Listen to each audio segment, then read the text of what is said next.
Assalamualaikum warahmatullahi wabarakatuh. Halo, selamat pagi, selamat siang, selamat sore, dan selamat malam buat semuanya.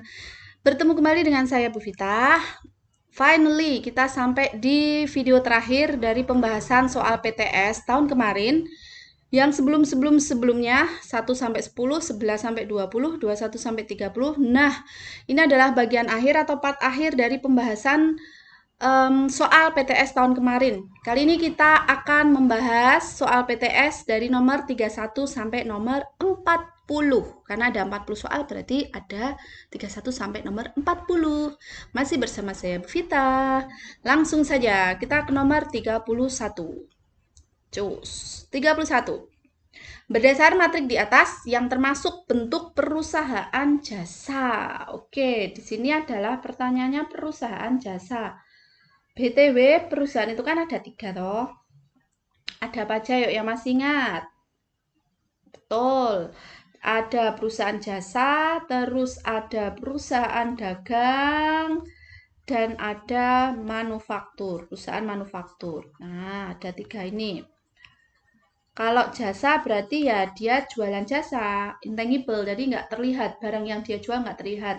Jadi hanya servis atau pelayanan yang bisa dirasakan. Tapi kalau dagang berarti ya seperti toko, jadi dia jualannya terlihat kayak toko sepeda, toko sepatu, toko buah. Yang dia jual terlihat, bisa dilihat di Raba, di Terawang, enggak ya. Jadi bisa dilihat, bisa secara kasat mata kita melihatnya. Kalau jualan sepeda ya berarti di sana ada sepeda-sepeda yang dipajang. Kalau jualan sepatu ya ada sepatu-sepatu seperti itu. Itu adalah perusahaan dagang. Terus kalau perusahaan manufaktur, manufacture, itu adalah perusahaan yang mengubah bahan mentah menjadi bahan setengah jadi atau barang jadi.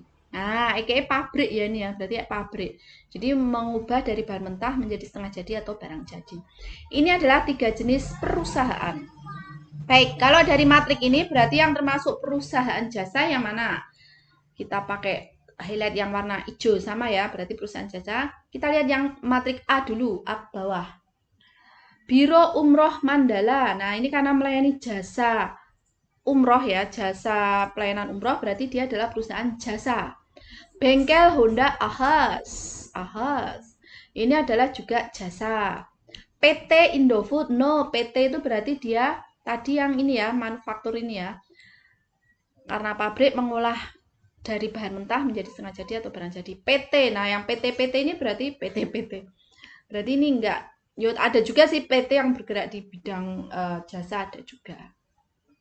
PT Sari Husada, susu ya, berarti ini mengolah susu menjadi bahan mentah susu menjadi barang setengah jadi atau barang jadi, susu, bubuk atau apapun itulah produk susu. Berarti A1, A2, oke masuk. Berarti A3 sama A4 salah. Kita langsung eliminir jawabannya saja yang salah. Berarti A3 sama A4 sudah pasti salah. Nah, sekarang lanjut yang B. PT Asuransi Bumi Putra. Oke, masuk Pak Eko. Karena ini asuransi, berarti dia adalah jasa ya. Toko buku alat tulis. Toko buku alat tulis. Karena toko berarti dia adalah perusahaan dagang. PT Semen, nah PT meneh. PT lagi berarti dia adalah manufaktur. Karena ada proses perubahan bahan mentah menjadi setengah jadi atau jadi tadi. Swalayan Pamela. Karena dia swalayan, berarti dia menjual berbagai macam produk kan. Kita bisa melihat produknya, kita bisa memegang, kita bisa itu. Berarti dia adalah dagang. Nah, berarti opsi B2, 3, 4 salah. Kita lihat B2, 3, 4. B2 berarti ini salah. B3 salah. Yowis, jawabannya adalah yang A. Yang C nggak usah digagas berarti ya. Nomor 32. Pernyataan yang tepat untuk bukti transaksi di atas. Oke, bukti transaksi ada, ingat, ada kwitansi, nota, debit, nota kredit. Itu adalah bukti-bukti transaksi yang kita gunakan dalam kegiatan jual beli. Nah, di sini ada faktur penjualan. Karena faktur berarti itu adalah bukti transaksi secara betul, secara kredit. Secara kredit. Nah, langsung aja di sini Kita lihat langsung yang salah ya, karena dia udah langsung notice ke faktur, berarti ini adalah kredit. Karena ini faktur di sini, berarti ini adalah bukti transaksi secara kredit atau utang. Kita lihat yang A, merupakan bukti transaksi tunai. Wes, berarti ini salah. Aku pakai merah aja biar kelihatan. Ini salah.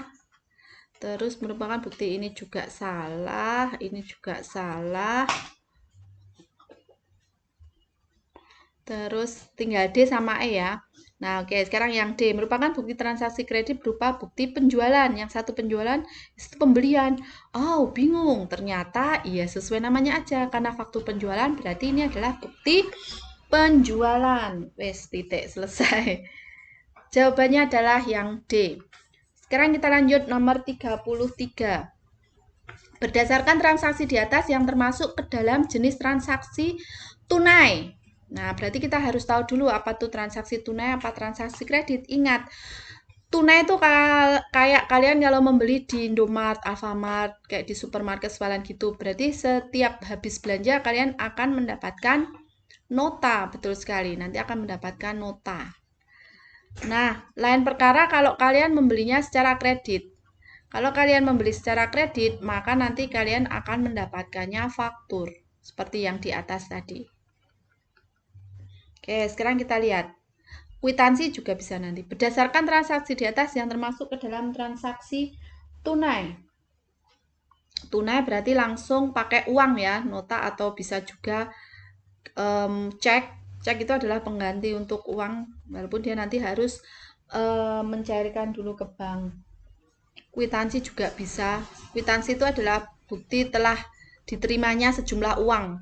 Karena diterima sejumlah uang, berarti dia secara tunai. Nah, sekarang kita lihat yang tunai mana saja. Dibeli peralatan dengan cek. Oke, masuk ya, berarti cek bisa. Nomor 1 berarti ya. Diselesaikan pekerjaan, no. Faktur itu adalah bukti transaksi secara kredit, berarti ini enggak. Disusutkan dengan memo. Ini adalah memo itu transaksi internal, jadi hanya berada di dalam perusahaan itu. Jadi tidak melibatkan pihak luar. No ya berarti ya. Terus dibeli perlengkapan dengan nota. Dengan nota berarti ini sesuai ya dengan nota. Berarti ini diambil untuk kepentingan pemilik dengan kwitansi. Oke. Nah, berarti jawabannya adalah 1, 4, dan 5. 1, 4, 5 berarti yang B. Oke, lanjut. Nomor 34. Berdasar matrik di atas yang termasuk akun nominal. Jadi akun, ingat, akun ada akun nominal dan ada akun real. Ya, dua jenis akun secara garis besar. Real itu nyata. Nyata apa adanya. Nah, real itu adalah harta, utang, dan modal. Kalau nominal itu yang bisa naik turun pendapatan sama beban. Nah, itu adalah jenis-jenis akun. Jadi, kalau nominal itu pendapatan sama beban, kalau akun real itu ada harta, utang, dan modal. Baik, sekarang kita lihat. Berdasar materi di atas yang termasuk akun nominal. Akun yang berada di laba rugi yang bersaldo debit. Berarti ini yang nominal. Berarti nanti yang pendapatan sama beban yang berada di sebelah kredit. Oke, kita bahas. Jadi kan kalau ini HUMPB itu dimasukkan ke dalam transaksi, itu nanti kan ada debit, ada kredit. Nah, yang berada, mekanismenya yang berada di sebelah kiri, itu adalah harta sama beban. Itu nanti berada di sebelah debit. Terus yang berada di sebelah kanan, itu adalah utang, modal, dan pendapatan. Ini berada di sebelah kredit. Dengan asumsi ini jika bertambah atau saldo normal ya, saldo normal itu jika bertambah. Nah, kalau dia berkurang, ya tinggal kebalikannya. Misalnya ini berkurang, ya berarti yang harta dan beban jika berkurang berarti di kredit. Utang, modal, dan pendapatan jika berkurang berarti dia nanti di debit. Kebalikannya. Oke, sekarang lanjut. Berdasarkan matrik di atas termasuk berdasarkan matrik di atas yang termasuk akun nominal. Akun yang berada di laba rugi. Ingat, nominal berarti pendapatan sama beban ya. Yang bersaldo debit. bersaldo debit berarti pendapatan apa beban? Normalnya ini. Normalnya ini.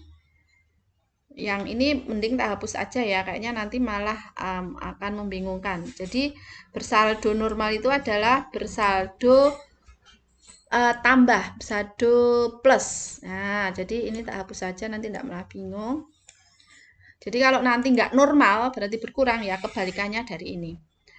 Yang bersaldo debit antara pendapatan sama beban berarti yang tak pink ya, yang nominalkan pendapatan sama beban. Nah, yang berada di sebelah debit adalah yang betul, yang beban. Nah, berarti kita cari yang transaksi yang beban. Mana aja? Kita lihat. Kendaraan itu kan dia apa namanya, harta ya. Utang juga utang, beda. Beban sewa dibayar di muka. Yang dibayar di muka itu adalah harta. Berarti ini salah. Berarti jawabannya matrik A ada di 4. Berarti di sini. Oke. Sekarang yang B, kita cari yang beban karena tadi kan pertanyaannya yang debit. Yang debit ya, berarti yang beban.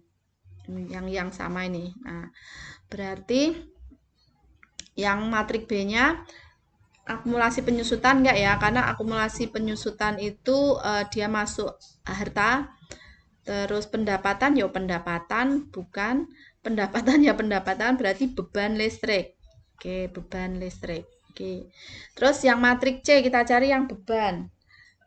Kita cari yang beban. Pajak itu beban karena kita membayar kan. Membayar penghasilan kita. Pajak penghasilan kita. Berarti itu adalah beban pajak ya. Terus piutang enggak karena masuk harta, modal juga enggak, dan beban bunga. Berarti jawabannya adalah yang A4, B4, C1, C4. Jawabannya adalah yang E. Lanjut, nomor 35. Berdasar matrik di atas, akun yang bila bertambah dicatat di sebelah kredit. Oke, kita lihat kembali di sini. Yang bertambah dicatat di sebelah kredit. Yang apa? Malah hilang deh dua-duanya. Jadi yang jika bertambah dicatat di sebelah ini tadi kan harta sama beban. Terus ini sama pendapatan. Nah, berarti ini yang bertambah dicatat di sebelah kredit. Berarti yang mana? Baik, berarti yang utang, modal, dan pendapatan. Jadi yang bertambah dicatat di sebelah kredit. Ini bertambah, ya, bertambah dicatat di sebelah kredit. Ini berarti ya, di sebelah sini. Yang berada di sebelah sini ada utang, ada modal, dan ada pendapatan. Baik, sekarang kita lihat. Yang masuk utang, modal, dan pendapatan. Oke. Sewa diterima di muka. Sewa diterima di muka. Yang diterima. Kalau dibayar di muka tadi adalah harta. Tapi kalau yang diterima di muka, berarti kita terima duluan, berarti itu adalah masuknya ke utang. Berarti ini masuk ke utang. Gaji yang masih harus dibayar, kita masih harus bayar. Berarti kita punya utang gaji kan, berarti ini juga utang. Utang obligasi jelas lah namanya juga utang. Franchise itu waralaba, berarti masuk ke intangible asset kan, harta yang tak berwujud, berarti ini enggak, ini adalah harta. Harta tadi ada di sebelah D. Nah, sekarang yang matrik B, yang utang, modal, dan pendapatan. Jelas ini utang, modal, pendapatan. Ini ya, beban masuk di D. Prive karena dia pengambilan modal, berarti otomatis dia nanti kalau modal itu transaksi saldo normalnya itu ada di K, di kredit. Kalau bertambah berarti kalau berkurang dia ada di D. Nah, kenapa prive itu di D? Ya karena dia adalah modal yang berkurang, modal yang diambil. So, otomatis dia masuknya di D atau di debit. Nah, sekarang yang C, modal C, biar kelihatan. Nah, yang utang, modal, pendapatan ya, modal jelas. Oh, ini tadi pertanyaan apa tuh? yang di sebelah kredit ya. Berarti modal iya, piutang itu enggak karena harta, utang enggak, iklan dibayar utang iya, utang kan ini. Nah, ini utang. Berarti utang iya, iklan dibayar di muka masuk harta. Oke, berarti A. Mana nih kita cermati. A yang enggak 4, yang enggak masuk A4. Berarti ini salah. Terus ini salah, yang enggak B2 sama B4 enggak. Terus C yang enggak C2 enggak. Wis jawabannya berarti adalah yang A. Nah, lanjut nomor 36. Berikut transaksi, oke. Transaksi yang menunjukkan berkurangnya kas dan modal dalam waktu bersamaan ya, berarti ini berkurangnya kas dan modal. Berkurangnya kas dan modal. Nah, nanti kita lihat tuh transaksinya ngaruh ke apa saja. Yang ini yang ditanyakan adalah kas dan modal saja. Sekarang kita lihat yang transaksi tanggal 1. Dilunasi utang kepada kreditur. Melunasi utang kepada kreditur. Berarti karena melunasi, berarti pakai uang, berarti kas berkurang. Terus utangnya udah dilunasi, berarti utangnya juga berkurang. Nah, salah kan? Tadi yang ditanyakan kan kas dan modal saja. Ini kas sama utang, berarti nggak masuk. Berarti nomor 1 salah, nomor 1 salah. Nomor 2, dibayar beban gaji. Bayar, berarti memakai kas. Berarti kasnya berkurang. Oke, beban gaji. Beban itu adalah salah satu di antara 4 yang mempengaruhi modal. Tak tulis-tulis terus biar nggak lupa. Salah satu di antara 4 yang mempengaruhi modal. Ada investasi yang nambah, ada pendapatan yang nambah, ada beban yang mengurang, dan ada prive yang mengurang. Nah, ini yang nambah dan ini yang mengurang modal. Baik, kas berkurang karena bayar gaji. Berarti karena bayar beban, berarti modalnya, karena beban adalah salah satu yang mengurang modal, berarti modalnya juga otomatis berkurang. Ah, masuk ya nomor 2. Oke, masuk. Sekarang nomor 2 masuk. Terus nomor 3. Sekarang kita lihat nomor 3. Diambil uang tunai untuk kepentingan pribadi. Diambil uang tunai untuk kepentingan pribadi. Mengambil uang. Berarti karena mengambil uang, berarti kasnya berkurang. EKE apa? Ngambil uang pribadi. Prive. Berarti karena prive, itu berarti modal juga berkurang. Ya kan? Modal berkurang. Karena modalnya diambil, ya berarti berkurang. Masuk. Berarti nomor 2 masuk, Pak Eko. Nomor 2 masuk ya. Nomor 2. Nomor 3. Sekarang nomor 4. Nomor 4. Dibayar pajak penghasilan. Bayar pajak.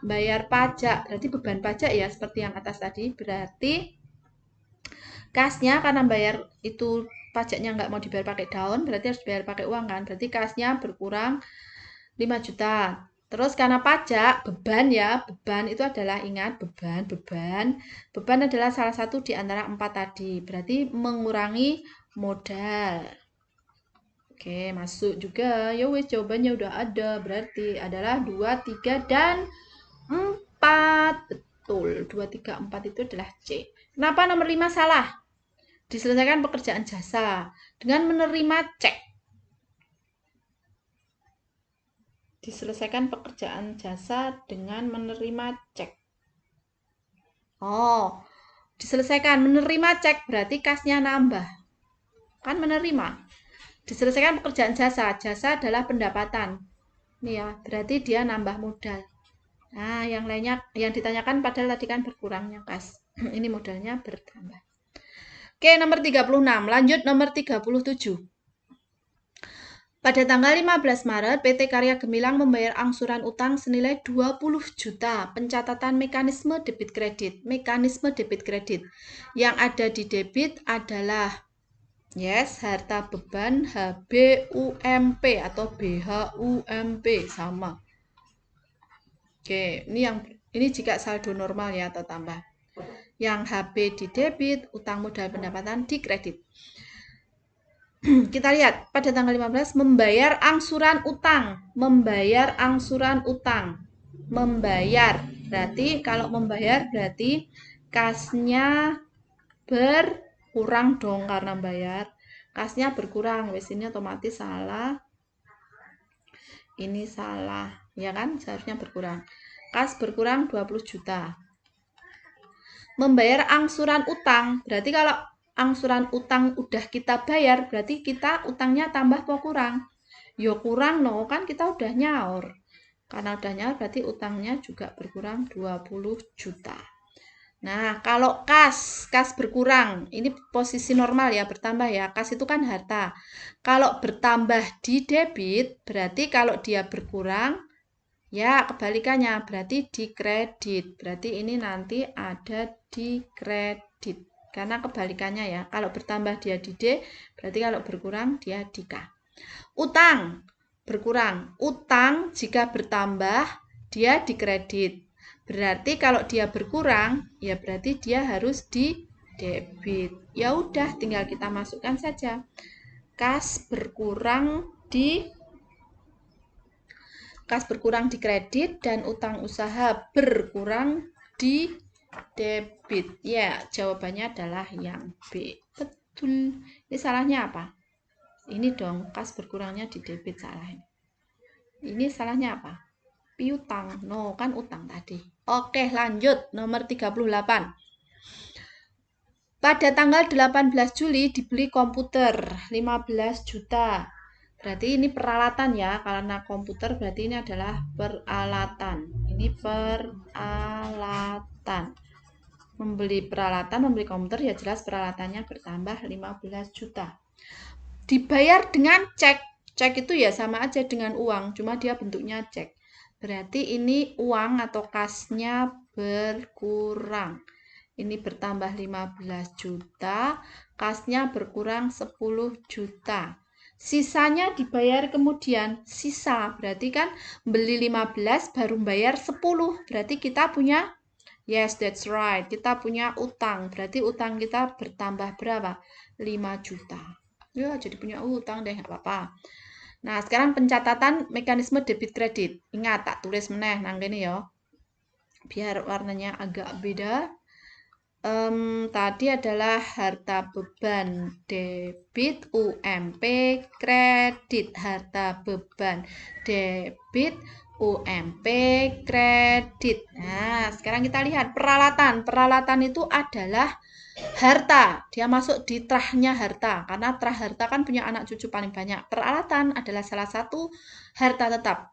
Nah, jadinya dia jika bertambah di debit, berarti ini nanti di debit karena bertambah kan. Nah ini karena bertambah. Terus kas jelas dia adalah penguasanya harta paling liquid, kas. Kalau bertambah ingat nih, kalau bertambah dia di D, berarti kalau di sini kasnya berkurang, ya kebalikannya berarti dia di kredit. Utang bertambah 5 juta, berarti utang tambah. Nah, posisinya kredit. Ya, sekarang kita lihat. Yang paling masuk, Pak Eko, nomor 38 yang paling masuk adalah ini sudah salah karena ini perlengkapan. Ini perlengkapan. Nah, tinggal D sama E kan. Bedanya apa? Bedanya ini. Cek itu bukan nama akun. Cek itu adalah kas. Cuma dia dalam bentuk cek, tapi dia nama akun itu adalah kas, karena nama akun itu ada kas, piutang, perlengkapan. Nggak ada kok nama akun itu cek, piutang, nggak ada. Cek itu adalah kas. Jadi ini salah. Jawabannya adalah E. Nomor 39. Berikut ini pencatatan debit dan kredit di bengkel motor Superjos. Pencatatan mekanisme debit kredit yang benar. Oke, kita berarti lihat one by one. Tak tulis lagi ya, biar nggak mudah. Selalu Bu Wita tulis kayak contekan. HB di D, UMP di K. HB di D, UMP di K. Ini adalah mekanisme debit kredit. Akan berlaku selamanya itu. Nggak ada ruginya kalau kalian hafalin ini. Dibeli perlengkapan bengkel senilai seharga 150 juta mengakibatkan perlengkapan bertambah. Oke, perlengkapan tambah. Perlengkapan itu adalah harta bertambah. Berarti dia di D. Oke, betul. Dan kas berkurang karena di sini nggak ada keterangan membelinya itu secara tunai apa secara kredit, berarti dia secara tunai. Sah? Sah.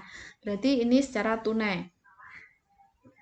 Kasnya di kredit, oke, berarti benar ya, karena kas bertambah atau harta tambah itu di D, berarti kalau berkurang kebalikannya, berarti dia di kredit. Betul, nomor 1 oke. Nomor 1 oke lah, oke. Terus nomor 2, diselesaikan perbaikan motor milik Nona Nisa senilai 50.000 menimbulkan kas. Oke, diselesaikan perbaikan motor. Perbaikan motor. Berarti beban servis ya itu ya. Karena memperbaiki motor berarti beban servis. Berarti bebannya bertambah. Karena motornya rusak kan, berarti bebannya bertambah. Beban bertambah. Wah, ini udah salah nih. Beban berkurang. Seharusnya bebannya bertambah. Oke. Nomor 2, so pasti salah. Berarti ini kita shred. Tinggal B sama E. Sekarang nomor 3, diterima tagihan atas perbaikan motor balap Kartonyono, nggak pakai medhot janji, menyebabkan kas bertambah. Oke, karena diterima ya berarti kas tambah, betul. Kas tambah, harta tambah, berarti di D, betul ya. Berarti kas tambah di D, betul. Diterima tagihan minggu lalu, berarti ini pengerjaan motor balap Kartonyono medhot janjinya udah minggu lalu, berarti punya piutang kan, tapi baru diterimanya di ini, di nomor 3 tanggal 3 ini.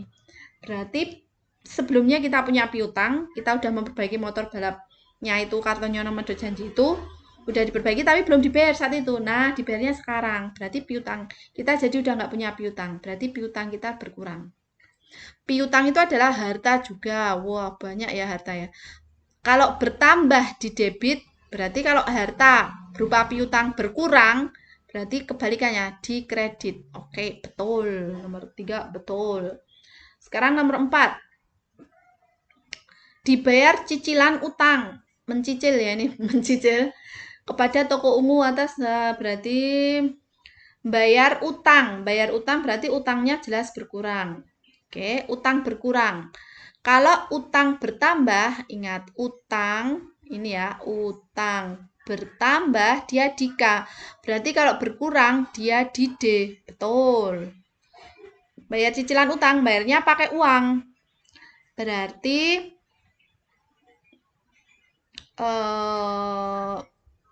uangnya atau kasnya berkurang ya kan, karena untuk bayar tadi kas berkurang. Kas atau harta bertambah dia di D, berarti kalau berkurang kebalikannya dia di kredit. Nah, betul. Jadi jawabannya adalah 1, 3, dan 4B.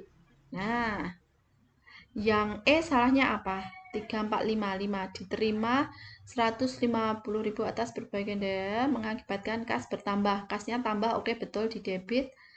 Perbaikan yang seharusnya pendapatan berarti pendapatannya seharusnya 250 bukan 150. Oke deh.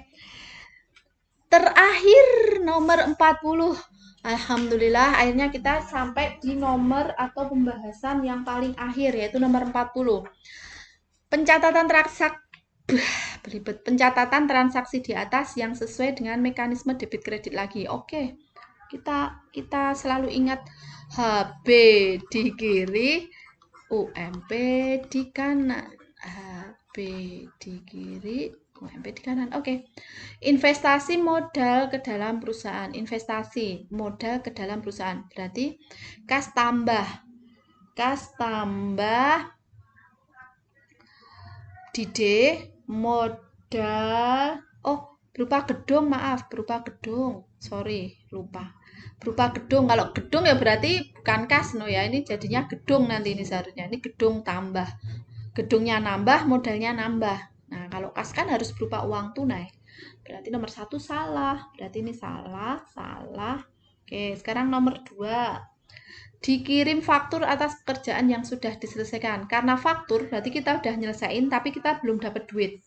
Makanya kita ngirim tagihan atau ngirim faktur. Berarti kita punya kita punya piutang. Piutang tambah. Piutang itu terahnya harta. Berarti kalau tambah dia di D, oke, betul. Nah, someday kita tetap akan mendapatkan pendapatan, walaupun itu masih berbentuk piutang, tapi itu nanti akan menjadi pendapatan kita.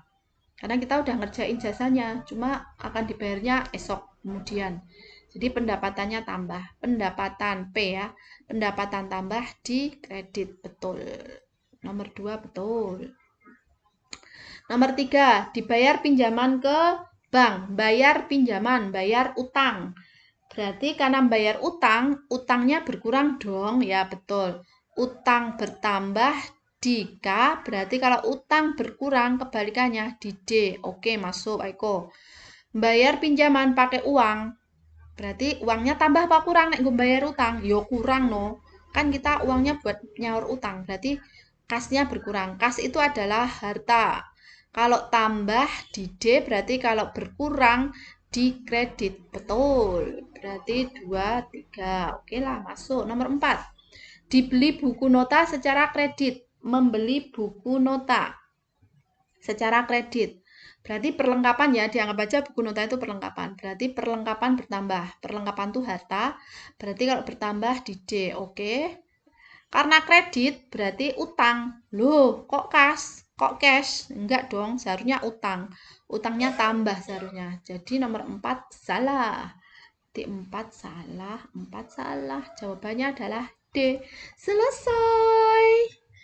Oke, ini adalah part terakhir dari pembahasan soal PTS tahun kemarin. Jadi nomor 31 sampai nomor 40. Semoga bisa dipahami dan juga selamat belajar untuk menempuh PTS tanggal 29 September besok. Semoga dimudahkan, dilancarkan, dan semua mendapatkan hasil yang terbaik. Terima kasih. Bu Vita akhiri. Billahi taufik wal hidayah. Assalamualaikum warahmatullahi wabarakatuh. Dadah.